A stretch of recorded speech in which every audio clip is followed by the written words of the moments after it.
जो सतनाम से जाना जाता है वो आत्मा है। जब जिसको आत्मबोध हो जाता है तब आत्मबोध साधक का अहंकार मार देता है। आत्मबोध का रस पीते ही साधक मरने की तैयारी करता है।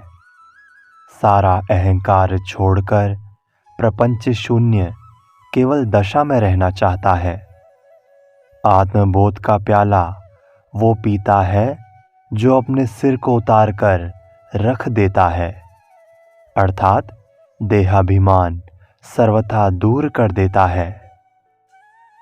मुमुक्षु को चाहिए कि वो अपने सत स्वरूप आत्मा के बोध का प्याला आंख मूंद कर पिए।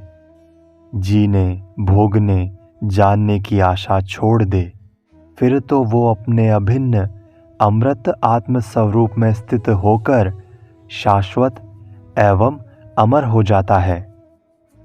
वो अहंकार शून्य हो जाने पर अपने आप में जाग जाता है और मोह नींद से उठ खड़ा होता है। हरि रस पीने वाला हरि से श्रेष्ठ है। जो आत्मलीन हो गया उसका परोक्ष परमात्मा खो जाता है। वो स्वयं परमात्मा है। ब्रह्मा, विष्णु और महादेव आत्मरस पीने से डरते हैं क्योंकि वे जगत प्रपंच में उलझे हैं। पलटू साहेब कहते हैं कि जिज्ञासु मेरी बात को मान जाए। आत्मबोध का परिचय कराने वाले वचन ग्रहण करते ही साधक अहंकार शून्य होकर आत्मतृप्त हो जाता है। विशेष ब्रह्मा, विष्णु तथा शंकर रज, सत तथा तम गुण के प्रतिनिधित्व करने वाले काल्पनिक पौराणिक देवता हैं। सत्य क्या है? प्रश्न करने वाला आत्मा ही सत है। जिस नाम, संज्ञा, शब्द एवं वाणी से उसका बोध हो वही सतनाम है। आत्मबोध परक वाणी ही सतनाम है। सतनाम सतनाम जपना तो एक साधारण धार्मिक क्रिया है। अपने आप को पहचान कर अपने आप में ही लीन और मस्त रहना सतनाम की सार्थकता है। इसी भाव की मस्तानगी संत प्रवर पलटू साहेब की वाणी में सर्वथा गूंजती है। सतनाम मानो संतों का प्रेमी है, क्योंकि संत सतनाम के प्रेमी हैं। संत ही सतनाम के अर्थ स्वरूप आत्मा का बोध कराते हैं। आत्मबोध में स्थित संत आत्मबोध और आत्मस्थिति के अनुभवी होते हैं। वे ही आत्मबोध का रास्ता दिखा सकते हैं। कोई चाहे जितने जप, तप, तीर्थ, व्रत करे, बिना संत का सहारा लिए आत्मबोध नहीं होगा।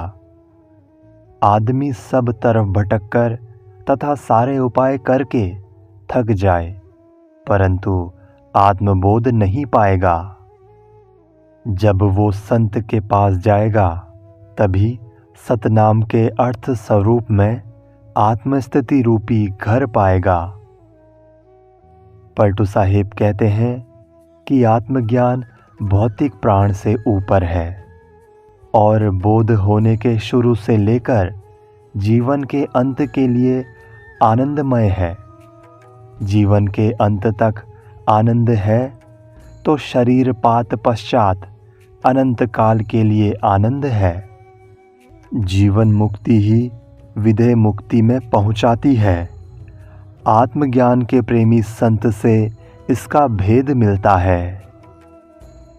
सतनाम के अर्थ स्वरूप आत्मज्ञान का दीपक जलाया और हृदय भवन प्रकाशित हो गया। जीवन ज्योतित हो जाने पर आत्मज्ञान की गरिमा जीवन में छा गई। आत्मज्ञान परक निर्णय शब्द का प्रकाश होने पर जीवन के ऊपर निर्मल मन रूपी मान सरोवर शोभायमान हो गया। जीवन की 10 दिशाएं निर्मल हो गई और बुद्धि का बर्ताव सत्यतापूर्ण और पवित्र हो गया। कुबुद्धि की गांठ कट गई और सुंदरमती जीवन में सर्वत्र व्यवहृत होने लगी। अब तो जीवन में आनंद के 3600 राग बजने लगे और रजोगुण, सतोगुण तथा तमोगुण के दाग धुल गए। इन सब के परिणाम में जब रागात्मक कर्मों का घड़ा फूट गया, तब साधक का पूर्ण भाग्योदय हो गया। संत पलटू साहिब कहते हैं कि आत्मज्ञान की बत्ती उद्गार देने पर अंतःकरण की अविद्या अंधियारी नष्ट हो गई। इस प्रकार आत्मज्ञान का दीपक जला देने पर जीवन मंदिर में पूर्ण ज्ञान प्रकाश हो गया। विशेष आत्मज्ञान हो जाने पर जब पूर्ण आत्मलीनता हो जाती है, तब सारा भय मिट जाता है और जीवन में अखंड आनंद एवं शाश्वत शांति का साम्राज्य स्थिर हो जाता है। यही सतनाम का प्रकाश है।